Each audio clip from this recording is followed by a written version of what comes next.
বন্ধুরা, আজকে আমি রাইস করছি। এটা করে নিয়েছি। রাইসের জন্য এখানে বিনস, গাজর, ক্যাপসিকাম, কাজু আর কিশমিশ এগুলো আমি ভেজে সাদা তেল দিয়েছি আর একটু ঘি দিয়ে দিচ্ছি। আজকে রাইসটাতে আমি শুধু কাজু কিশমিশ আর এই সবজি নয়, এতে আমি দেবো একটু পনির। তো আমি এখানে 100 পনির নিয়েছি। পনিরটাকে যে টুকরো করে নিয়েছি। এবার এই পনিরগুলোকে আস্তে আস্তে এখানে একটু তেলের মধ্যে লবণ দিয়ে দিচ্ছি। এবার এই পনিরের টুকরোগুলো একটু ভেজে নেব।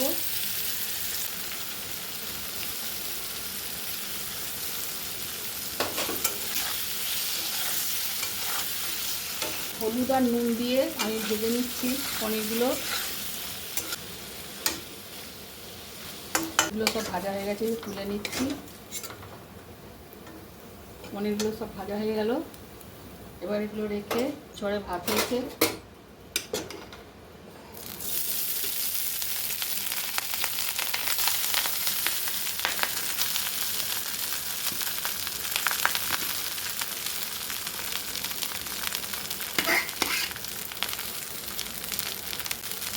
ভাতটা সাদা তেল, গোটা গরম মশলা, জয়িত্রী, তেজপাতা, লবণ দিয়ে ভাতটা করে নিয়েছি। আর এবার এগুলো ঝরঝর একদম।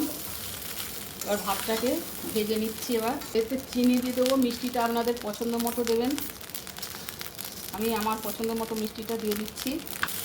লবণ দিয়ে ভাতটা করা হয়েছে, আর এতে লবণ দেওয়ার দরকার নেই। আর এবার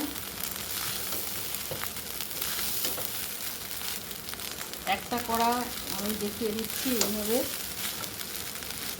এবার এতে সবজি, কাজু, কিশমিশ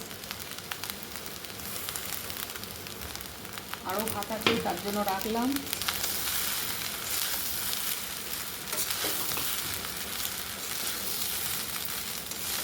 এবার দেবো পনিরও রাখলাম, আরও ভাতে আছে, ভাতে আরও দিতে হবে। ভাতে এক কড়া এইভাবে দেখালাম। ভাতটা ভাজা হয়ে গেছে। এবারে ঘি দিয়ে দিচ্ছি।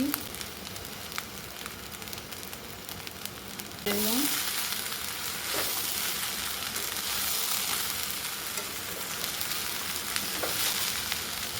আর এই গরম মশলা, জায়ফল, জয়িত্রী, দারচিনি, লবঙ্গ, ছোটো এলাচ, বড় এলাচ, গোলমরিচ, সাদা কালো গোলমরিচ, জায়ফল, জয়িত্রী আর এইগুলো ভেজে আর করে নিয়েছি, গুঁড়ো করে নিয়েছি ভেজে।